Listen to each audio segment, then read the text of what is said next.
इस व्लॉग में हम बात करते हैं मिस्टर पतलू की, डक्की भाई की।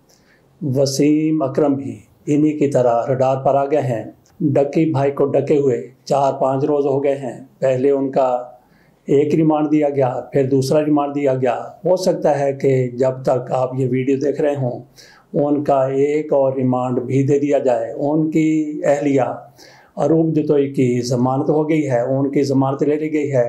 तो डक्की ने भी इतना बड़ा कोई जुर्म नहीं किया कि इनकी ज़मानत ना हो सके। 2-4 रोज़ में या 10 रोज़ में इनकी ज़मानत भी हो जाएगी। आज हम जायज़ा लेते हैं कि इन्होंने क्या किया है। ये मनी लॉन्ड्रिंग वाला मामला है। ये किस तरह से पाकिस्तान से बाहर रकमें, बड़ी बड़ी रकमें पैसे लेके ट्रांसफ़र किया करते थे, इस पर थोड़ी सी बात कर लेते हैं। तो वैसे पहले हुंडी था, हवाला था, अब डिजिटल किस्म की मनी लॉन्ड्रिंग हो रही है।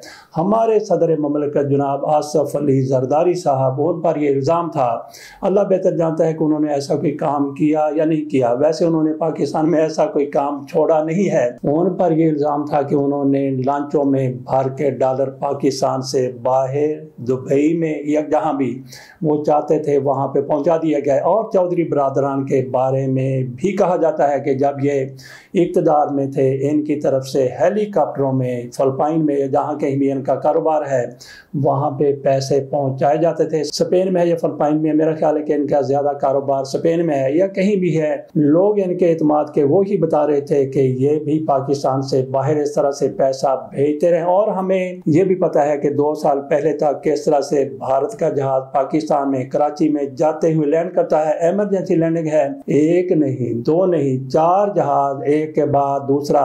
वक्फा था कोई महीने का, 2 महीने का, लगातार इंडिया के कराची से ऊपर से उड़ते हुए एमरजेंसी लैंड कर जाते थे। फिर उनको ठीक करने के लिए, रिपेयर करने के लिए वहीं से अमला आता था। रिपेयरिंग अमले के भेस में कुछ लोग दहशतगर्द भी हुआ करते थे। वो यहाँ उतरते, दूसरे मुसाफिरों के साथ मिलकर जिनको होटल में ठहराया गया होता था उनके साथ मिलकर वो अंदरूने सिंध चले जाया करते थे। इसके साथ साथ उन्हीं जहाज़ों में कहा जाता है कि वही जनाब जिन्होंने लांचों में डॉलर पाकिस्तान से बाहर भेजे थे, उन्होंने इन जहाज़ों में डॉलर भी पाकिस्तान से बाहर भिजवा दिए। हम कोई जरदारी साहब के साथ नहीं बैठे हुए थे कि उन्होंने ये पैसे भिजवाए हैं, लेकिन मीडिया में ये खबरें ही हो सकता है कि सरासर ये इल्ज़ाम हो। जैसा कि पहले कहा, इन पर कौन सा इल्ज़ाम है जो नहीं लगता और इन्होंने कौन सा काम है जो पाकिस्तान में नहीं किया। अनवर मजीद साहब इनके लिए क्या करते थे और उनको भी अवार्ड मिल गया। इसी तरह से कोई पापड़ वाला, कोई लकड़ी वाला, कोई टीटी वाला। और हमारे वज़ीर आज़म शहबाज शरीफ साहब को उस दिन पाकिस्तान का वज़ीर आज़म बनाया गया। उस दिन उन्होंने हल्फ उठाया जब इन पर फर्द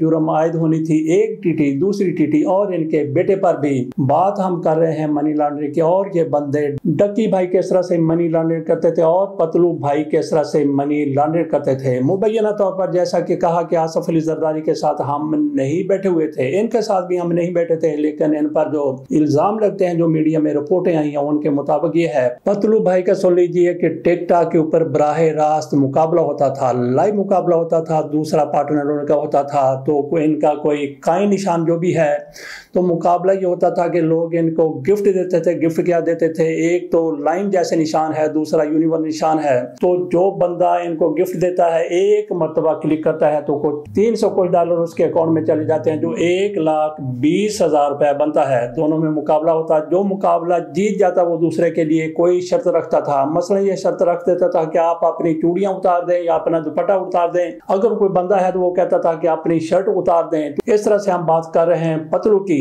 तो एक मुकाबले में ऐसा देखा गया कि इनको बार बार शेयर का गिफ्ट मिल रहा है। एक बंदा एक टेक करता है, दूसरी टेक करता है, तीसरी टेक करता है। आप बताइए कि पाकिस्तान में या दुनिया में, ये दुनिया भर में मुकाबला होता था, ये बंदा पाकिस्तान में नहीं है। तो एक बंदा एक बार नहीं बल्कि 10-12 बार टेक करता है और उसको हर टेक पर 1,20,000 रुपया ट्रांसफर हो जाता है। तो इससे अंदाजा किया जा सकता है कि उसको क्या दिलचस्पी हो सकता है, वो कितना ज्यादा अमीर है कि ऐसे ही इसकी परफॉर्मेंस को देखते हुए, इसकी रिक्वेस्ट को देखते हुए इसको 1,20,000 रुपए एक मरतबा और तकरीबन 10-15 या 20 मरतबा उसको इतने पैसे दे देगा और करोड़ों में ये रकम बन जाती है। होता क्या है, जो इस मामले को समझने वाले हो ये कहते हैं कि करोड़ों रुपए एक बंदे की तरफ से इनके अकाउंट में चला गया जो उसने गिफ्ट किया था, और फिर वही पैसे बरतानिया में या किसी भी मुल्क में उनसे ये वसूल कर सकता था। पहले से तय किया गया होता था। इस तरह से पतलू करोड़ों रुपए का मामला चलाता था।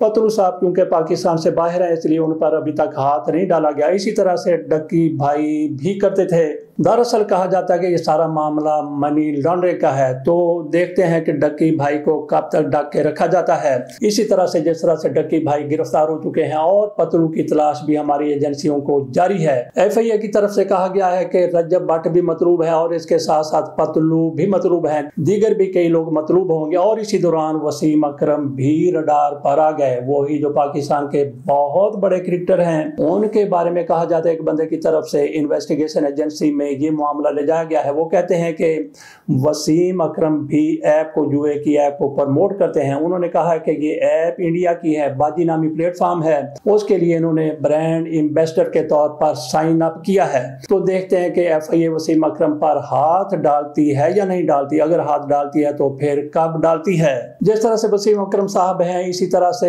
एक क्रिकेटर पाकिस्तान के सलीम मलिक भी हुआ करते थे। वो मैच फिक्सिंग में पकड़े गए थे आज से कोई 20-22-23 साल पहले, बल्कि इससे भी ज्यादा अर्सा पहले 2000 में उन पर केस बना और मलिक कयूम साहब जो मरहूम हो चुके हैं उन्होंने सजा उनको सुनाई। क्या सजा सुनाई? एक तो उन पर ताहयात क्रिकेट पर पाबंदी लगा दी गई, ना वो खेलेंगे, ना वो किसी किस्म की कोचिंग करेंगे, ना वो क्रिकेट बोर्ड के कोई ओहदा ले सकेंगे। और इसके साथ साथ उन्होंने इनको 10 लाख जुर्माना भी कर दिया था। अजहरुद्दीन साहब भी इसी मामले में पकड़े गए थे लेकिन उनकी माफी हो गई, तलाफी हो गई। बाकी भी कई क्रिकेटर हैं जिन पर ऐसे ही इल्जामात लगे थे लेकिन उनको बाद में इजाजत मिल गई थी। लेकिन वसीम अकरम साहब अब भी क्रिकेट बोर्ड का कोई ओहदा नहीं ले सकते, ना कोई अपनी अकेडमी चला सकते हैं। तो वसीम अकरम को सजा सुनाई थी कयूम मलिक साहब की तरफ से। और कयूम मलिक साहब कौन थे? सजा सुनाने के बाद वो परवेज मुशर्रफ की आंखों का तारा बन गए थे। और फिर मलिक कयूम साहब जो कभी मुस्लिम लीग उनके बड़े हामी हुआ करते थे। मियां नवाज शरीफ के कहने पर बेनजीर भुट्टो को सजा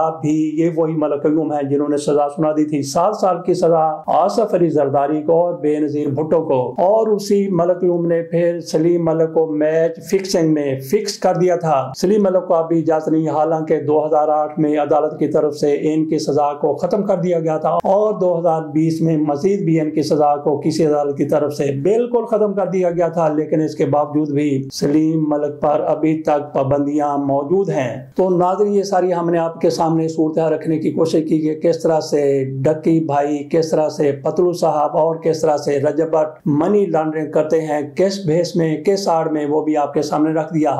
इसके साथ इजाजत दीजिए और देखिए कि रजब भट्ट और पतलू कब गिरफ्तार होते हैं और कब डक्की भाई की जमानत हो जाती है। अल्लाह हाफिज।